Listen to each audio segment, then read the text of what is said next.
Welcome. Thank you for joining us for today's video.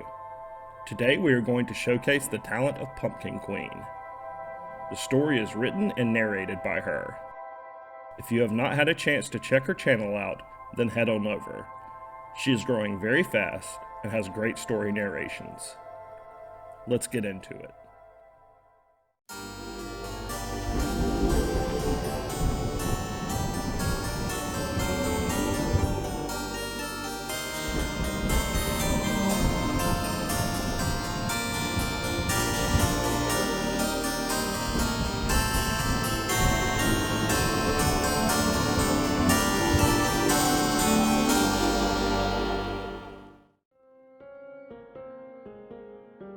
Dream Reapers.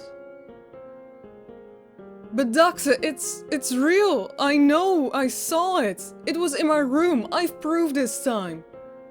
I have had enough! This will be the last time you come to me. Say you got attacked in your sleep or almost died. But it's true! I woke up with claw marks on my chest. I don't want to hear it anymore! He closes the door right in front of my eyes.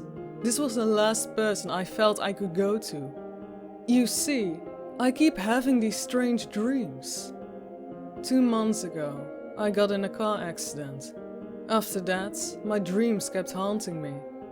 I started to notice it when I was at the hospital. The doctors told me that I had a mild brain damage.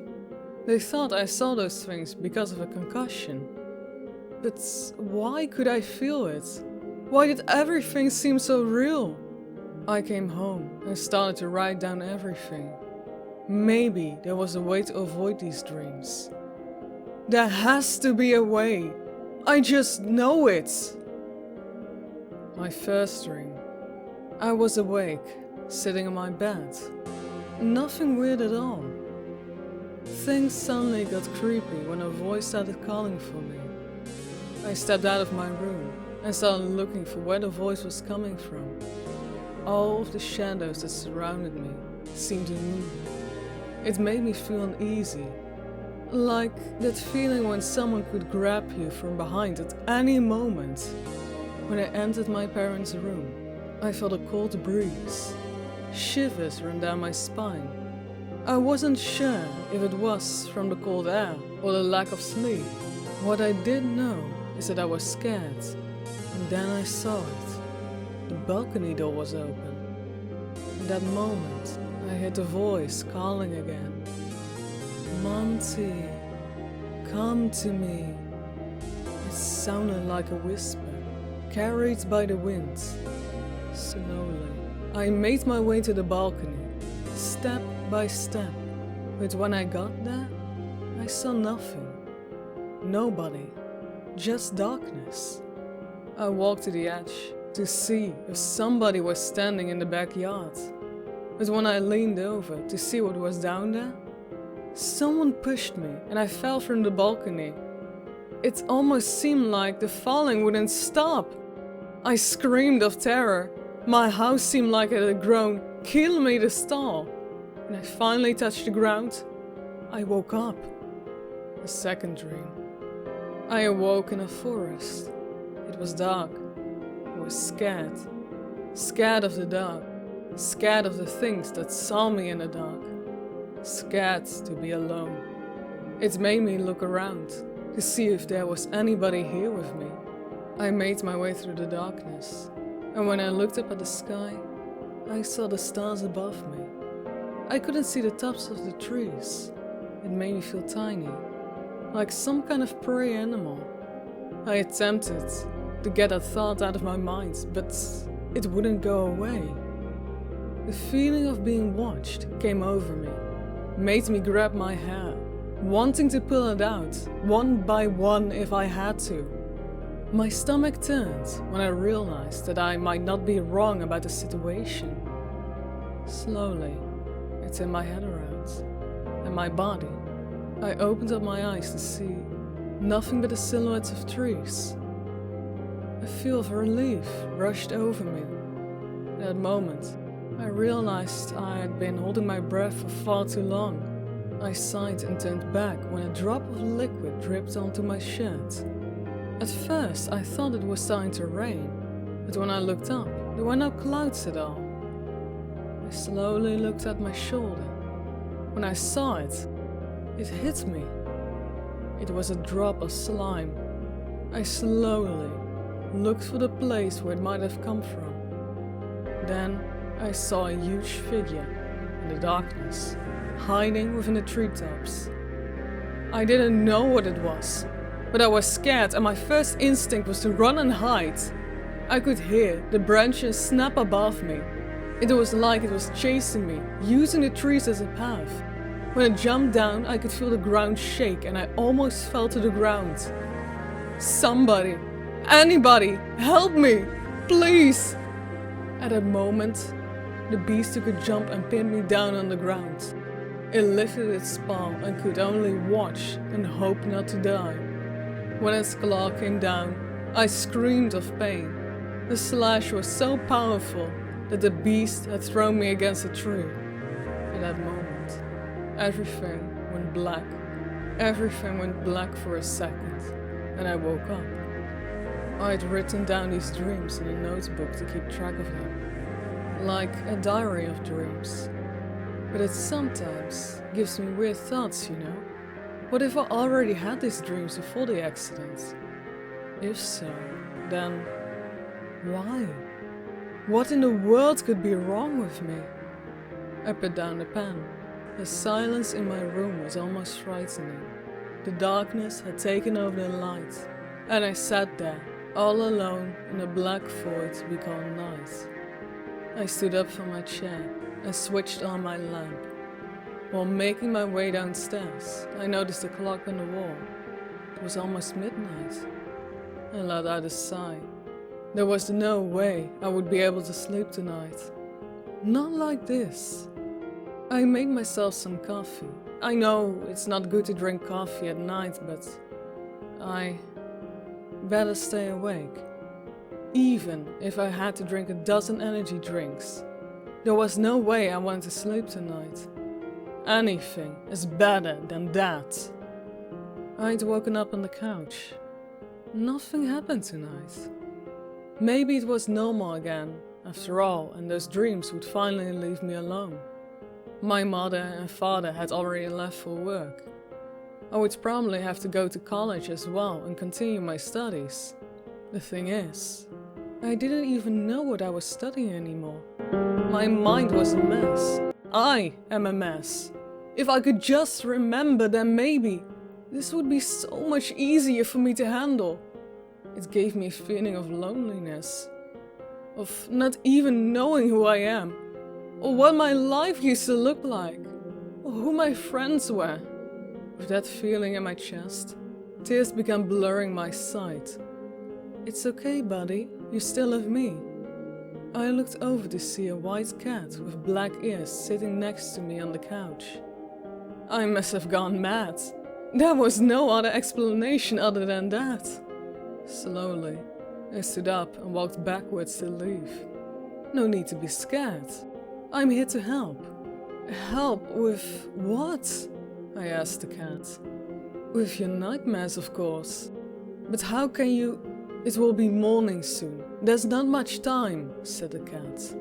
What are you talking about? I replied. She will be back for you tomorrow night. I'll come as fast as I can to help you. Who is she? I asked. Beware, Monty. Beware. The cat's face began to run, like it was made out of wax. Drips of white and black covered the couch. When looking around, the cat was not the only thing that seemed to melt. The whole room turned into goo. All colors blended like one and became this awful looking brown.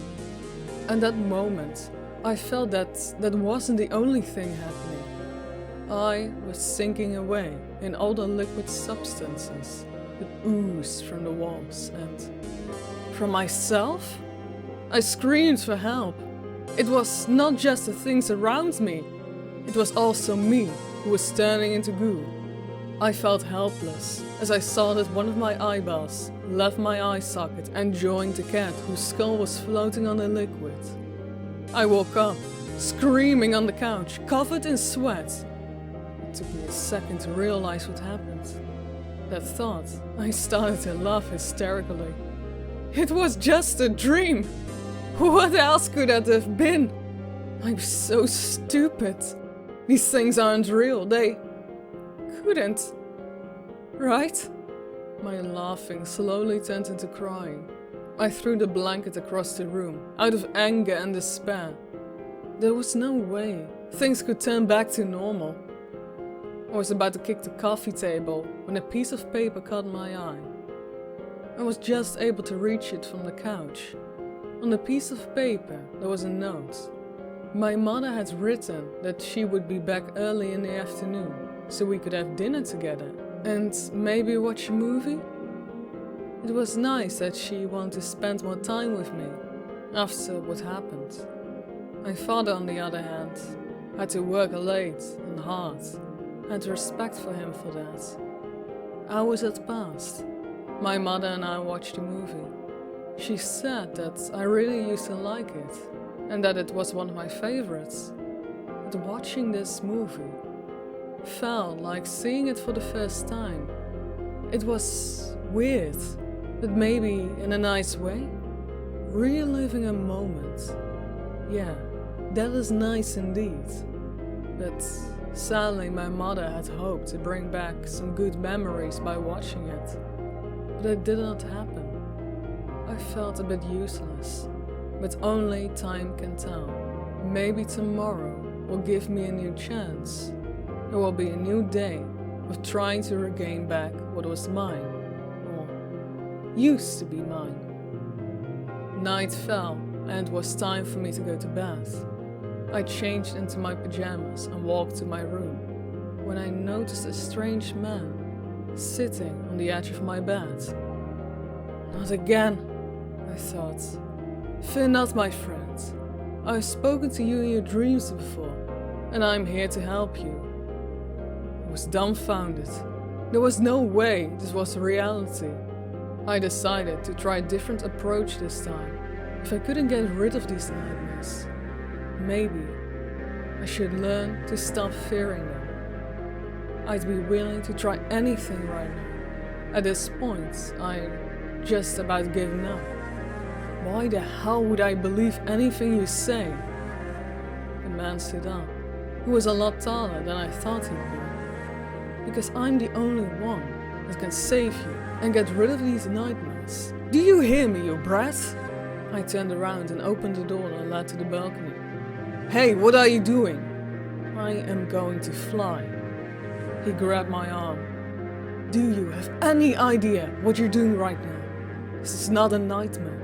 I am real and you are going to listen to me. Do you understand? Alright. So, what if that's true? Then how do you expect me to believe that a human being could do anything to help me? I've tried. I've lost my faith in humanity. Because I'm not a human.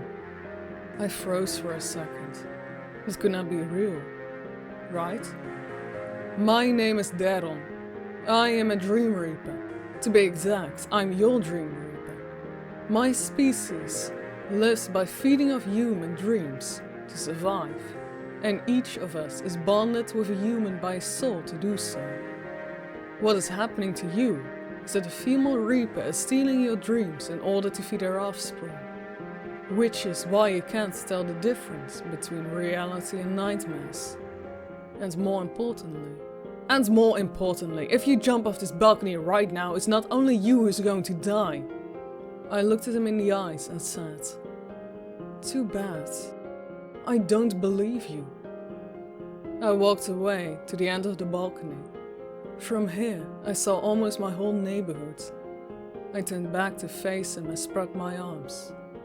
See you tomorrow night. Monty, don't you dare! He ran towards me to save me, but it was too late.